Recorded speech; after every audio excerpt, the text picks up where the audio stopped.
బ్రతికి నన్నాళ్ళు నీ భజన తప్పనుగాని మరణ కాలమునందు మరతునేమో. ఆ వేళ యమదూతలాగ్రహంబున వచ్చి ప్రాణముల్ పెకలించి పట్టునప్పుడు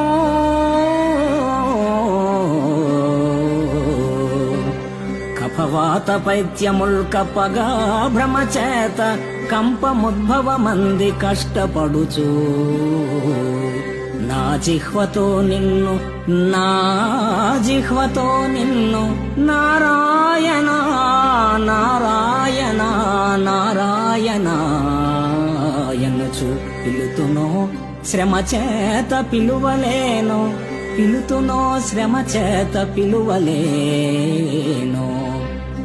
నాటికిప్పుడే చేతు నామ భజన తలచెదను చేరి వినవయ్య దయను జూపి